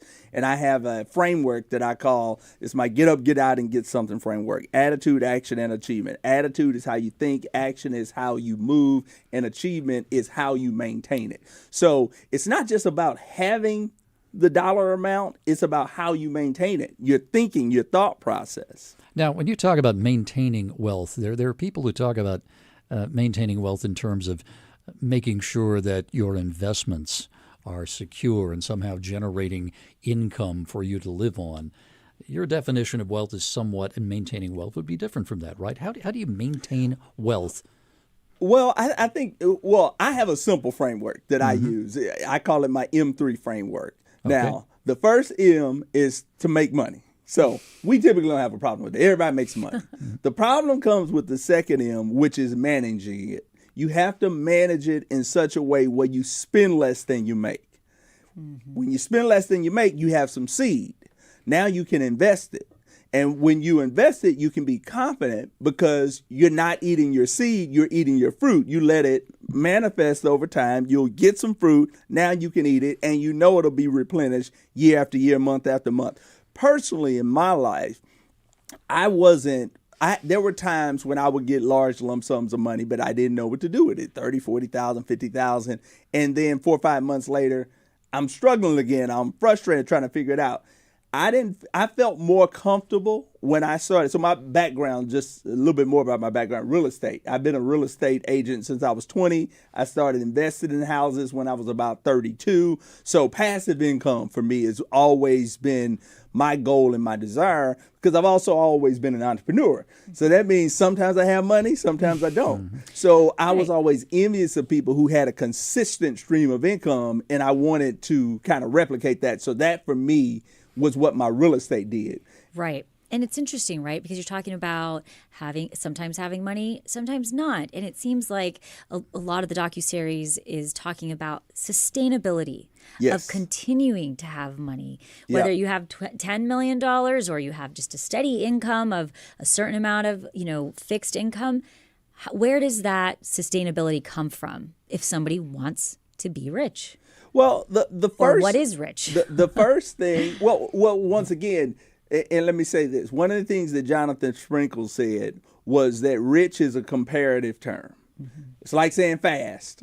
Well, compared to who? Right. And if you don't understand that rich is a relative term, a comparative term, then you're going to constantly be chasing after something that really doesn't exist. Yeah. You'll find yourself frustrated. You'll find yourself unfulfilled. Rich is less about a dollar amount and more about how you define it. Yeah. So you can be rich on 20 grand a year is what you're saying, right? If you know how to handle it, huh? Yeah. If you do. I mean, think about this. I mean, I've done missionary work. My church, The Rock, we have a school in Kenya. And when we went to Kenya, and you see these people in the circumstances they're in, we look at it from our context and say, oh, these poor people, da-da-da. But many of them are happy. They have houses that's the size of their studio. They don't have air conditioning, but they have meals or what, here and there. But they don't have all of the lavish, extravagant things that Americans have. But when you also look at it, they have lower suicide rates and mental health issues because they're not consumed with other people's perceptions of them. Right. And that's one of the things, I think, where that comparative thing comes in. Yep. It's all about what other people think or say. What's a Rolls Royce if everybody has a Rolls Royce? So the flip side of what is rich is what is poor. And really, as someone who grew up very poor once told me, you really don't know you're poor until somebody tells you are. Exactly. I mean, exactly. You hit it right on the head. So. We are speaking with local entrepreneur Jerome Love about What is Rich, a new docuseries hosted by Love. If you would like to join the conversation or you have a question or comment, 713-440-8870. Jerome, let me ask you, do you think a lot of people don't really know their net worth? They don't understand what they've got? Do they underestimate or overestimate their No, I think that's a big thing. And that's one of the things that I always teach. It's about building wealth. What is wealth? Sometimes we say how much money I got in the bank. Well, it don't really matter. If you have $100,000 in the bank, but you got $500,000 in debt, you have a negative net worth and you are broke. You may just not feel like it. You may not understand it. And I think that that's one of the keys to building wealth is to understand how it's looked at and defined from a, you know, you look at CNBC and they say this person has a net worth of $1 billion. You know, they don't have it in their back pocket. You know, that's net worth in terms of assets. Right. Yeah. You may own a house that's worth $300,000. That doesn't mean you can write a check for $300,000 tomorrow. Exactly. Right. Exactly. And it doesn't mean that you can stop working. Sometimes people without money, they hear those numbers and they feel like, man, if I could just ever get this amount, I'm good for life. You know. So you interviewed how many people for your docuseries? Oh, man, I can't even tell you, but we interviewed a lot. Yeah. Everybody from every walk of life, from athletes to CEOs to entrepreneurs, thought leaders, everyday Americans. And, of course, I am the host, but my director, Rashawn McDonald, 2-time Emmy Award winner, he helped bring the idea out of my head and bring it to life. So he's the co-creator, and he did an amazing job. So what patterns did you notice? You talked to all these folks. Surely certain things pop out. What patterns did you notice talking to these wealthy people? Well, I will say the most surprising thing is nobody felt rich. I mean, I think Will Packer, he answered the question directly, and he was talking more directly on numbers. He said, yeah, I'm rich. But people like C.J. McCullough, most of the people said, no, I'm not there, you know. But most of these people are the people that we would look up to, and we would say, I want to be like that, but they don't feel like they're rich. And Will Packer is a movie producer. Yeah, So, yeah. Part owner in the Atlanta Falcons. You know, it was 16 years ago, back in 2010, that there was a book came out called The Millionaire Next Door. And the surprising thing that the authors found out there was that there are millionaires all over the place. They just don't flaunt it. And in some cases, they don't really realize it. They've got a house that's worth a certain amount of money and it went up in value, and then they got some money in their retirement fund, and they're worth more than $1 million bucks, but they're wearing old clothes, you know, and they're driving an old car. I have 2 multi-million-dollar mentors that have helped me to get to where I am. Neither one, if you saw them walking down the street, you would think they had a house over their head. Both of them, he's into construction. He taught me the real estate business. So he's always in overalls, got holes in his shirt, because he's out working. You know, he's building his wealth and his investments. The other one does consulting in engineering or whatnot, but he nothing extravagant. So what's the biggest mistake you've heard from these folks? A lot of these people made a lot of money. Surely a lot of them made some mistakes. What's the biggest mistake people who get a lot of money make?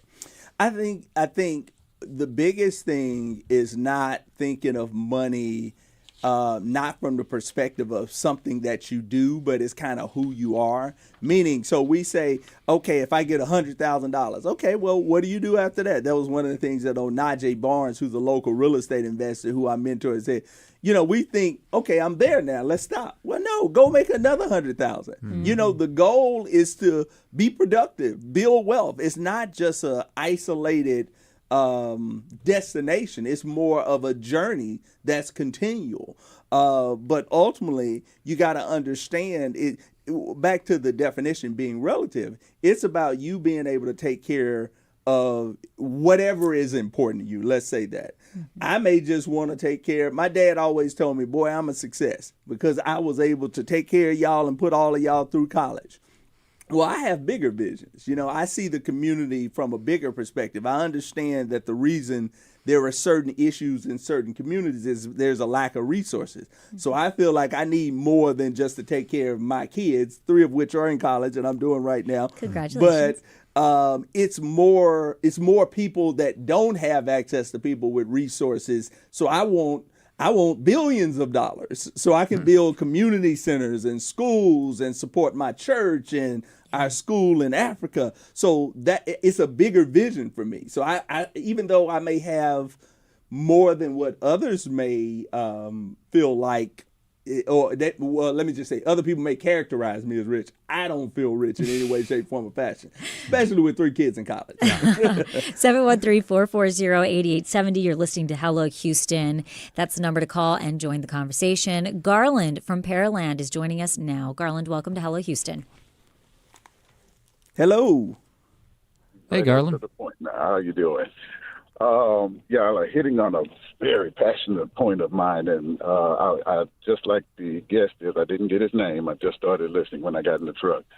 But I was a real estate agent for 10 years, and the first 3 years of me being an agent, I was so discouraged at the individuals, my clients, when I go to find the house and look at their numbers or tell them, I say, okay, this is how much house that you can comfortably afford with one person. If something happens and one of you all, only needed to pay the mortgage on this thing along with all your other debts and stuff like that, this is the house that you could have. A little rough around the corners, edges, but they'll finance it. The banks would come back and say, oh, no. That you can give you at least 33 to 45% of your income on your mortgage note, and you'll be just fine. We'll give you that. And, most of the individuals who actually bought like that don't have their homes today. Yeah. So at some point went through foreclosure or whatever like that, and then I'd find these homes and, in some instances when they turn them down, I'd just turn around and contract them and sell the contracts on them.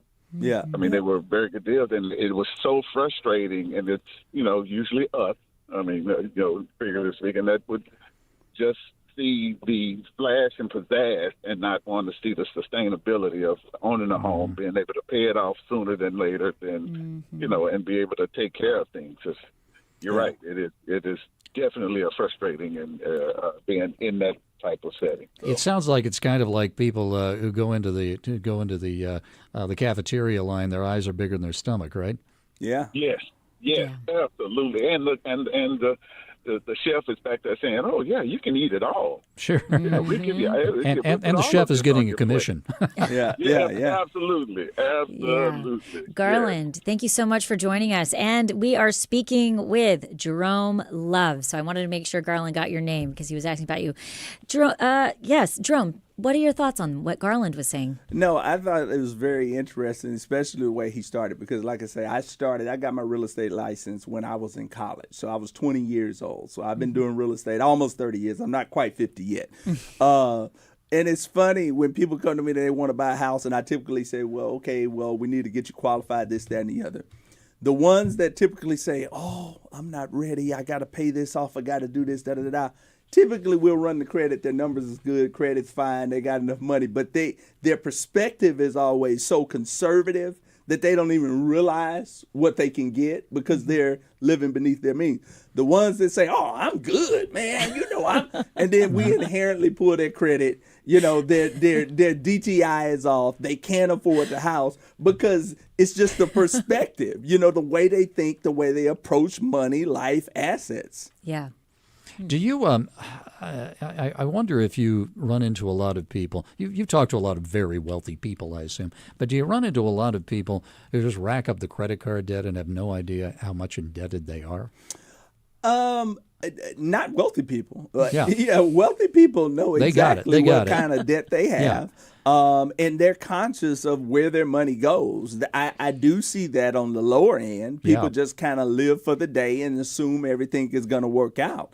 One of our guests, Dr. Dana Carson, he's an amazing, amazing man. I mean, he's my pastor, so he has churches on 3 continents. We have one of the largest real estate portfolios of a church in the country, 221 acres. But he tells a story when he got to college. He was from the inner city of Chicago. He went to Wiley College. He said they started sending him credit cards in the mail, and he was like, wow. And he just starts charging things up and didn't realize that he had to pay it back. And he talks about it in the docuseries, how he messed his credit up, and then he had to come around to understand money and wealth. We have another call. Joseph from Tomball. Joseph, welcome to Hello Houston. What is your comment or question? Hello. Good afternoon. Beautiful topic. I was raised by a family who I thought that was rich. It was a new car every year for him and for her. They put me through college and everything. They had a restaurant, hotel, and a mansion. Just to realize when I grow up and they put the numbers on the table for me, they was in debt. They owe everything for the bank. So I learned an important lesson on that part because I never judge people with what I see. New car, new house, or business, you never know what is behind that. Thank you. Yeah. What do you think, Jerome? Well, I think he's spot on. I wrote an article for Black Enterprise some years ago, and I entitled it Image or Economics.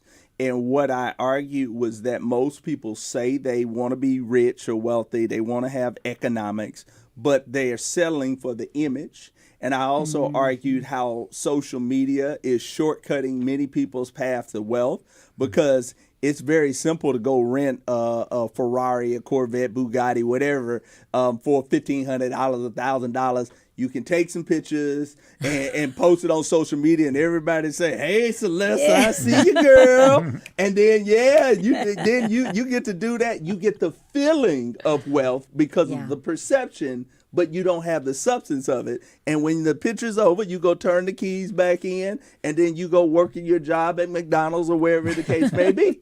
So I think he's spot on. It's not about, but here's the thing about it. If you're the type of person that values what other people think and feel, having the big house, the car, and this, that, and the other, even if you're in debt, maybe you define that as rich because you have more material items. I think about rich more from a sustainability standpoint. How long can you go without having to work? Jerome, real quick before we let you go, tell us about your YouTube series. We can find it on YouTube, right? Yes, sir. The YouTube is The Black Money Tree, or just go to whatisrichdoc.com, whatisrichdoc.com. All the information is there. Once again, it's the first series. Season 1 is 9 episodes. It premieres on January the 12th. We will be on the Kelly Clarkson Show on Monday. Yay! So check us out at 3 o'clock in the local times. And we are also starting on season 2. So we're really excited about that. But you are here first. So first. You're my first stop. That's right. Local entrepreneur Jerome Love, thank you so much for joining us today on Hello Houston. What is Rich debuts on YouTube this coming Monday, January 12th. Thanks for joining us. And coming up, we're going to discuss our last minute plans, and we know there are a lot of people getting ready to run the Houston Chevron Marathon. We're going to hear more about it after this break.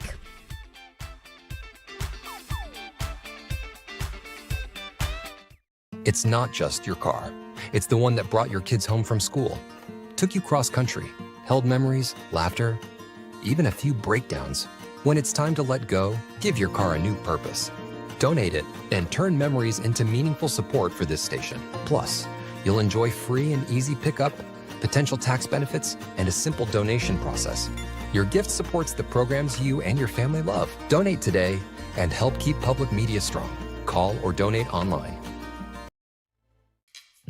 Houston Matters highlights the people, places, issues, and ideas that define Greater Houston. And we do it live on the air weekday mornings at 9 on News 88.7. But we know you're not always available then to listen. So subscribe to our podcast wherever you get yours, or find each day's program to stream online at your leisure at houstonpublicmedia.org.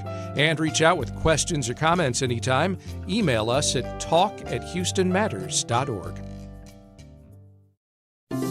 On the next Living on Earth, grasslands and prairies are among the richest ecosystems on Earth. The world's grasslands contain more carbon than humans have released since the Industrial Revolution, more than the planet's forests and atmosphere. I'm Paloma Beltran. Why the disappearing American prairie matters. Next time on Living on Earth from PRX.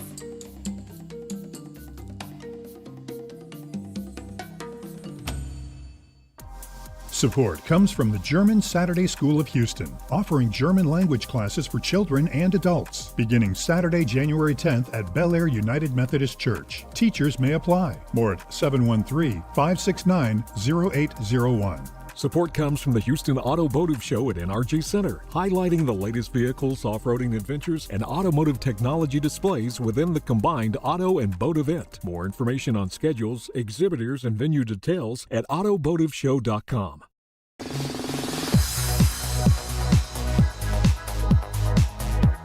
And now back to Hello Houston. To comment on today's topics, call or text 713-440-8870 or email us at talk@hellohouston.org. And now, Celeste Díaz Schurman and guest host Doug Miller. It's officially the end of the week, and this is the time where we share our last-minute plans and what is happening around town. And the biggest event that is happening in Houston this coming weekend is all about a number, 26.2. That's how many miles tens of thousands of people will be running through the streets of our city for the Chevron Houston Marathon. Not because it is easy, but because it is hard.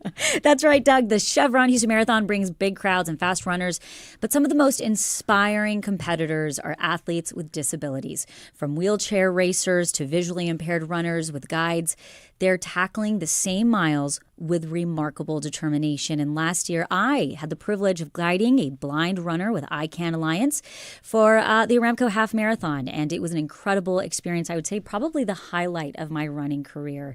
And joining us now is Bernie Tretta, the Athletes with Disability captain for the Houston Chevron Marathon. Bernie, welcome, and thanks for taking the time to talk to us. You're quite busy, huh? Oh, thanks so much for having me. I'm very excited to be here.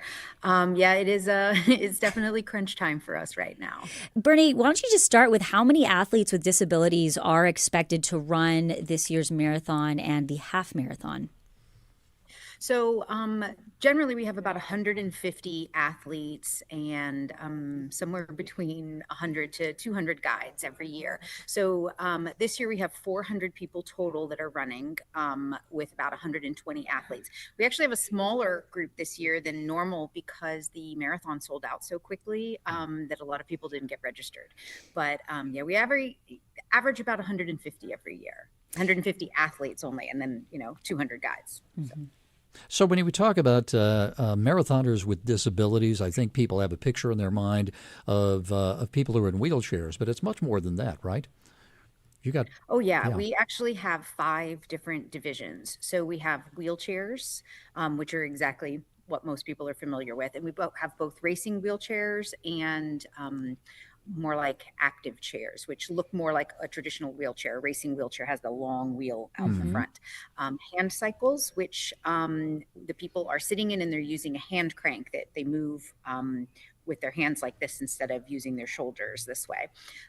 We have blind and visually impaired runners. We have mobility impaired runners, which are generally like people, amputees, or somebody that might have a brain injury or something that ultimately impairs their ability to run easily. And then we have duo teams, and that is when somebody is in a wheelchair being pushed by another person. So yeah, we have 5 different groups, and the mobility impaired and the visually impaired are a lot harder to identify in the masses of thousands of people than the wheelchairs. But yes, we do have lots of groups. Bernie, how does the preparing for the Houston Chevron Marathon and the Aramco Half differ for you specifically as somebody who is coordinating all of the logistics with this massive organized race? We know that the regular race, how it's working, how does it work for you all in the AWD? Yeah, so the Athletes with Disabilities, or AWD program, is actually a very unique program, not just for Houston, but for a marathon in general. We really try to help make it feel like a community. Yeah. So they have a pen in the George R. Brown where they can check, like valet, their hand cycles and wheelchairs in advance. And so it's quite complicated, especially with parking and construction and stuff downtown. If you were to try to get your wheelchair into the George R. Brown early in the morning and then get to the starting line. So what we do is we allow a valet where they pull up behind the George R. Brown, we unload their wheelchair, and we store it overnight for them. Which is very rare. That I know of, no other races do that. So we have valet for the hand cycles, wheelchairs, and the duo teams. And then we have lots of volunteers. We have 50 race day volunteers that their only job is to help people get to the start line and get them from the finish line back to their families. So we have our own corral. We have a separate AWD corral with our own bathrooms, which is very important.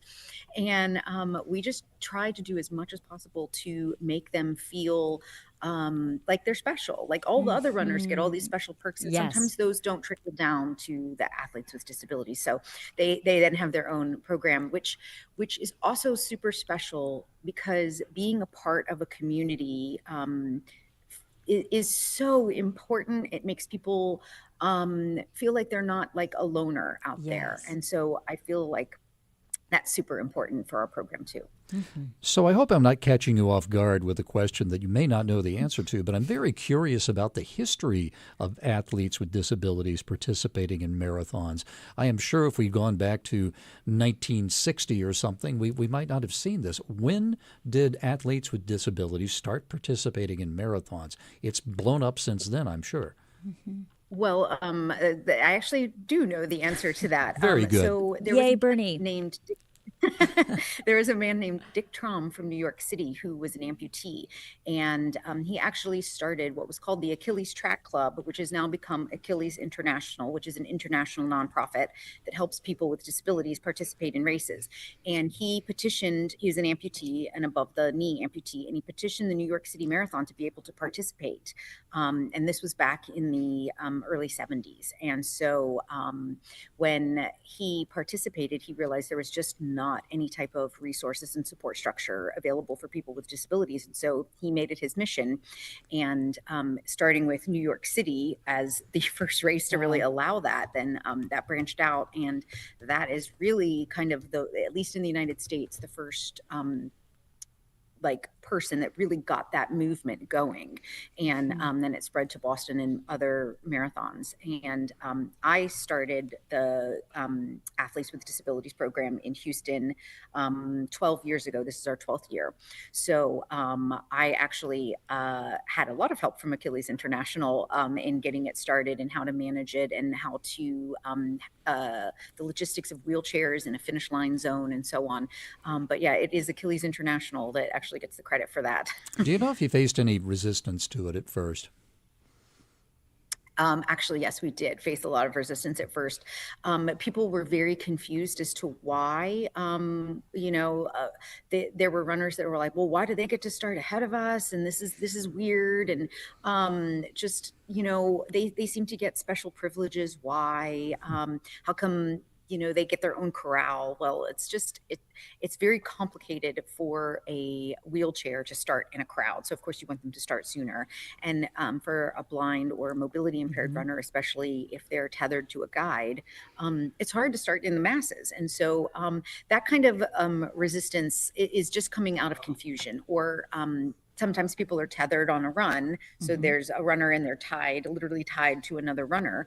And people are like, they're taking up the room and they try to push through them. And so there is a little bit of pushback there, but the education is the cure, really. We just try to get as much publicity and education out there as possible. Bernie, can you, speaking of just kind of the policy around it, if people are listening and they're getting ready to run, what do you want to remind runners that are going to be out there or people watching about athletes with disabilities? When you see them, of course, be encouraging, just like you are with every other runner, but give them some space. Especially amputees swing their legs very wide sometimes. Blind runners don't know where they're going. I mean, they're tethered to somebody else. So just give them space, give them encouragement, and give them space. And Bernie, you've been doing this for 12 years. Over the 12-year span, is there something that still surprises you, that makes you want to keep coming back? Oh, God, this is the most excited group of people. They are so supportive of each other. They are so loving and caring.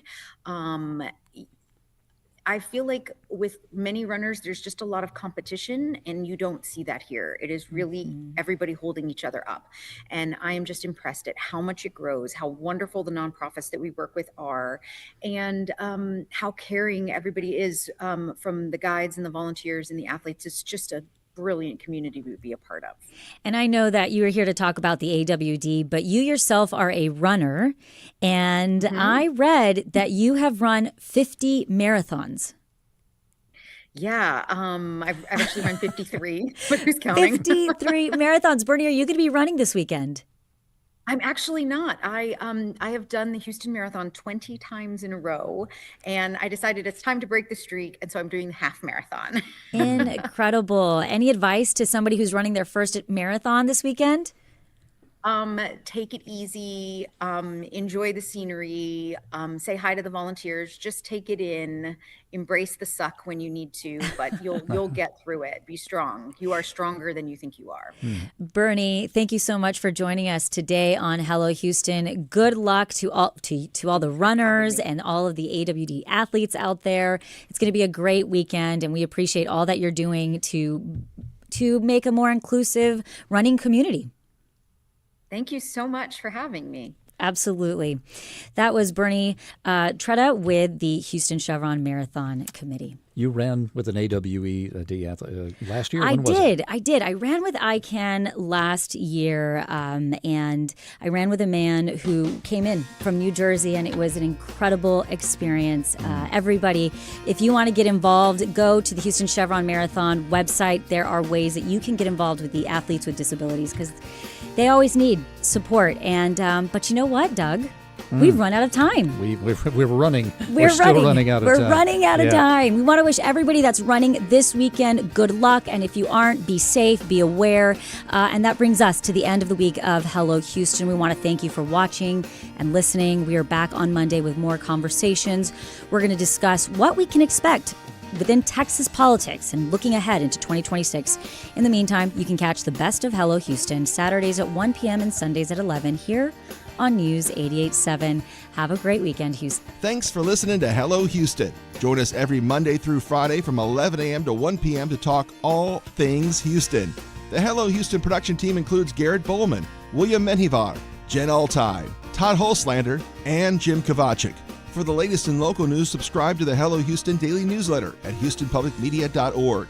Hello Houston is a production of Houston Public Media. The opinions expressed by the guests of this program are solely their own and do not represent the views of management, staff, or underwriters of Houston Public Media. This is News 88.7. Support for Houston Public Media comes from the Clarion at Brazosport College, presenting the Westerly's Brass Quartet, performing in concert on Friday, January 16th. More information at